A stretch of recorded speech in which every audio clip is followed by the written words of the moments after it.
Bonjour à tous et bienvenue dans cette dernière vidéo. Je suis accompagné de la superbe Mina, French Coach.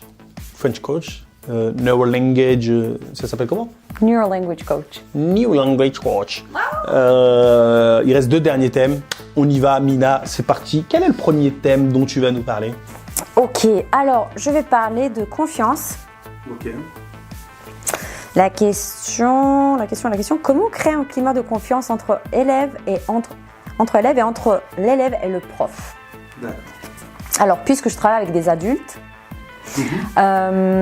normalement, je travaille sur ce que j'appelle la normalisation des erreurs, c'est-à-dire je veux bien qu'ils sachent qu'ils sont autorisés de faire des erreurs parce que c'est comme ça que l'on apprend une langue étrangère. D'accord, ils sont autorisés à faire des erreurs, mais ça veut pas dire que tu les laisses faire des erreurs sans les corriger. Bien sûr que non, c'est pour ça qu'on me paye en fait.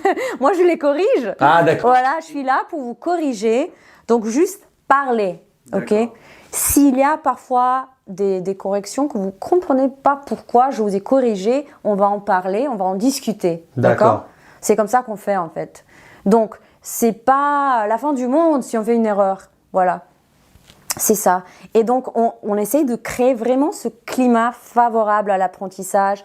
On se sent bien, c'est un climat agréable, il n'y a pas de jugement, tu vois. On ne se moque pas. Enfin, ce sont des adultes, donc voilà, il n'y a pas de telle situation comme au lycée, par exemple, quand on travaille avec des lycéens. Mais en général, oui. Et une fois qu'ils se sentent vraiment à l'aise, tu peux voir qu'ils commencent à parler. Voilà. Et moi, je suis là pour les corriger parce que je leur dis à chaque fois, si je ne vous corrige pas, alors pourquoi est-ce que vous me payez? Vous pouvez parler avec un pote français, juste comme ça, il ne va pas vous corriger. C'est vrai. Mon rôle est de vous corriger pour que vous puissiez apprendre en fait. Non, c'est évident. Mais comment tu corriges bien quelqu'un sans détruire sa confiance? Alors, j'en parle avec eux d'abord. D'accord. Donc, je leur pose la question, comment est-ce que vous voulez être corrigé dans le groupe? Est-ce que ça vous va que je vous corrige dans le groupe ou bien que voilà, je vous corrige là tout de suite, enfin pendant que vous parlez ou à la fin de votre discours? Qu'est-ce que vous voulez? Voilà. Et on me dit. Tu crois qu'eux ils savent? Toi, t'es prof, t'es coach, mais tu sais comment corriger quelqu'un. Oui, comment moi, tu réagirais si un élève te dit, quand je parle, tu me coupes, tu me corriges? C'est pas une bonne manière de faire ça. Oui, bien sûr, mais moi je lui explique en fait. D'accord. Ok, je comprends. Pourquoi tu veux qu'on fasse ça, mais, d'accord, et si on faisait d'une autre manière? D'accord. Qu'est-ce que tu en penses? Et là, je propose alors une autre manière, d'accord? Moi, je dis pas, oui, il faut pas faire ça, faisons ça, ça c'est bien. Non. D'accord. Toi, des fois, tu donnes l'illusion à l'élève que c'est lui qui a eu l'idée de se faire corriger comme ça. Quand il te dit, je préfère que tu me corriges pas en me coupant, je préfère que tu me corriges à la fin, machin. Non, en fait, parce que des fois, il y a des élèves qui disent, moi, je me sens stressée si tu me coupes la parole tout le temps. Voilà. D'accord. Par contre, il y en a ceux qui disent, oui, je veux que tu me corriges, voilà, tout le temps. Je dis, ok. Ou bien, parfois, je dis, ok, on va essayer, et tu me diras après si ça t'a plu. D'accord. Ok, ça marche. Tu fais exprès de mal corriger, quoi. Non, moi je fais ce qu'il me demande. Et même si c'est pas bien, quoi. Même si c'est pas bien, et puis il me dit, oh non mais non, c'est stressant. Ouais, c'est chiant, et puis tu tues la fluidité. Exactement. Mais comme je disais, il est important, enfin, il y a des moments pendant la session, lorsqu'on est focalisé sur la fluidité, d'accord? Donc laisse-les parler. On veut attendre cet état de flow. En anglais, on dit flow, c'est-à-dire on parle, on réfléchit pas, voilà, on juste parle, voilà. Juste on parle, quoi. Exactement.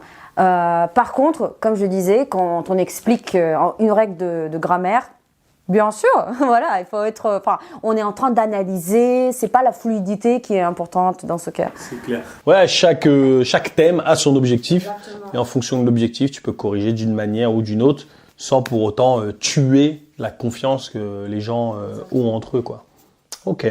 Non, c'est intéressant, Mina. Très très intéressant. Et au contraire, toi, tu connais des profs qui ont le pouvoir de tuer la confiance qu'un élève a en lui? Oui, bien sûr. Moi, Je sais pas si tu as eu un exemple de situation. Bon, moi, qu'il faudrait personnellement, surtout pas j'avais faire. de telles expériences quand j'étais étudiante aussi. Voilà, parce que moi, j'avais cette croyance, en fait, que c'était inadmissible pour moi de faire des erreurs parce que Pourquoi tu crois ça? un jour, je serai prof. Voilà. D'accord. Prof de français. Voilà. D'accord. Tu peux pas faire des erreurs, toi. Tu peux pas faire d'erreur si t'es prof. Non, je peux pas faire d'erreurs si je suis prof. Ouais, mais ouais, moi je suis prof, je fais des fautes d'orthographe, des erreurs, les gens là sur YouTube, ah, nous on dit pas si comme ça, laisse-moi tranquille. Ouais. Donc voilà, il faut qu'on parle plus d'erreurs en général, je crois.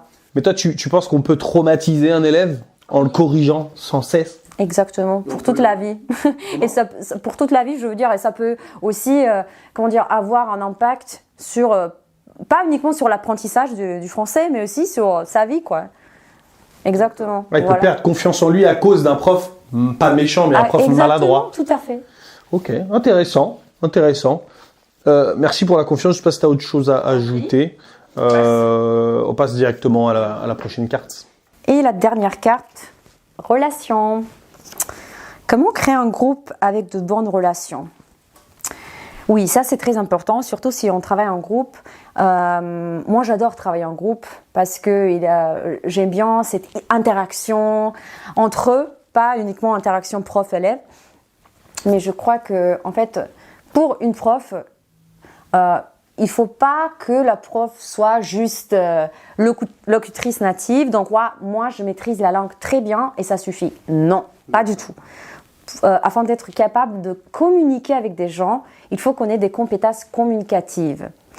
Il faut qu'on soit une personne à l'écoute, qu'on écoute attentivement nos apprenants. Qu'est-ce que ça veut dire ça? Ça veut dire que quand quelqu'un parle, il faut faire attention un peu à tout, hein. Pas juste à la grammaire, au vocabulaire, mais aussi à ses sentiments. Comment est-ce qu'il se sent?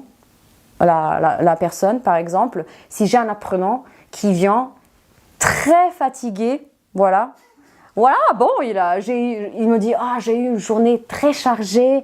En plus, mon fils il est tombé malade. Je suis allée à l'hôpital, blablabla. Bla, bla, bla. Je suis présent maintenant parce que il est important pour moi de pratiquer mon français. Alors moi je vais réfléchir à tout ça avant de lui poser des questions. Voilà, c'est ce qui compte aussi, hein. Parfois, ce que je fais, parce que moi, j'ai des sessions dans la soirée, après le travail de mes clients, je dis, OK, vous êtes très fatigué, allez, qu'est-ce qu'on va boire ici? Un café, un thé, un cocktail? Non, Mina, merci, moi, je bois pas d'alcool. OK, pour toi, un café. Yes, ça marche. Moi, je leur envoie des images, dans le groupe, comme ça. Un café pour toi, tiens. Oh, merci.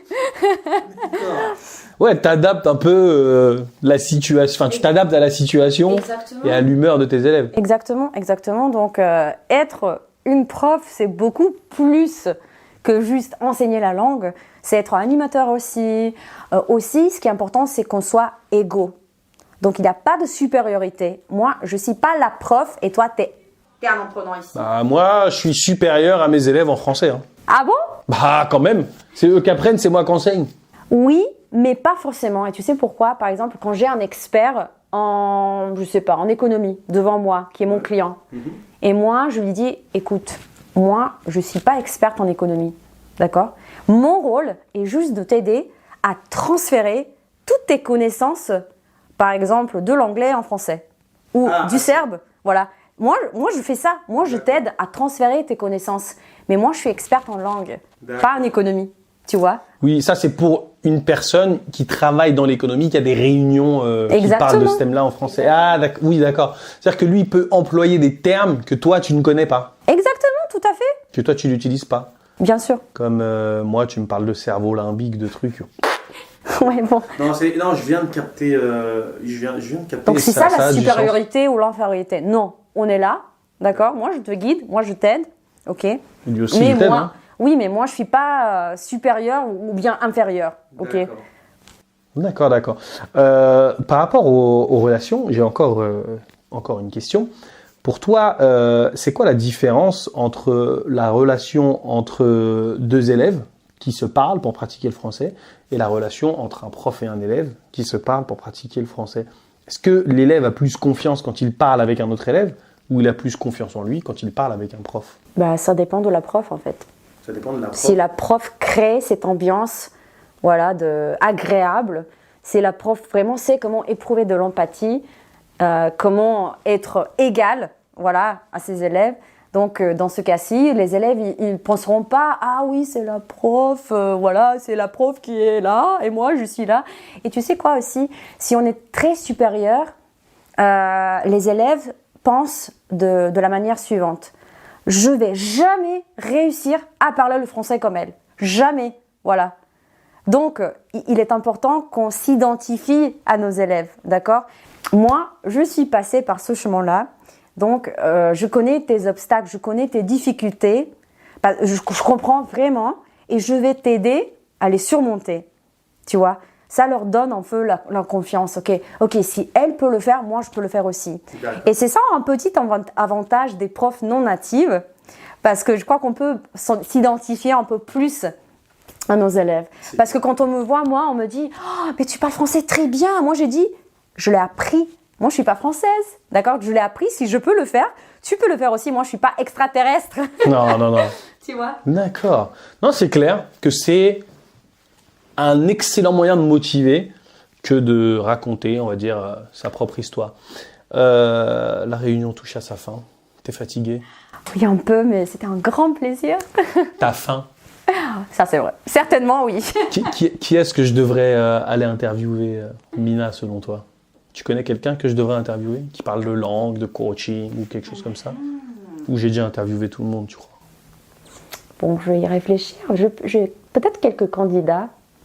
Ok, je vais y réfléchir. Ah, je voulais que tu me le dises dans la vidéo, mais c'est pas grave. Je te laisse y réfléchir et tu me le diras. D'accord. Tu me le diras un autre jour. Et est-ce que tu as un livre à conseiller à tous les profs de FLE qui cherchent à s'améliorer humainement, je sais pas moi, à améliorer leur façon d'être avec leurs élèves? Oui, je vous recommande vivement le livre qui s'appelle Neuro Language Coaching. Donc, c'est le livre qui a été rédigé par ma mentor. Ma mentor, ouais. Ok. C'est le livre qui a été rédigé par ma mentor, Rachel Palling. Et donc Rachel quoi? Rachel Palling. Padding. Palling. Ok, Palling. Rachel. Okay. Rachel Palling. Ok, Rachel Palling, je vais pouvoir l'écrire. Je vais pouvoir mettre la photo, tout ça, c'est bien. Et donc, elle parle de sa méthodologie de Neuro Language Coaching. Elle parle du cerveau, des neurosciences, du coaching, des techniques de coaching. Voilà, je crois que ça peut être une bonne base pour toutes les profs, pour tous les profs du monde entier. Juste pour changer un peu de vision, tu vois. D'accord, impeccable. Merci beaucoup, Mina. Merci, Abdou. Merci. Ciao. Salut tout le monde. Merci beaucoup, Mina. Oh, est-ce qu'on a fini? Waouh!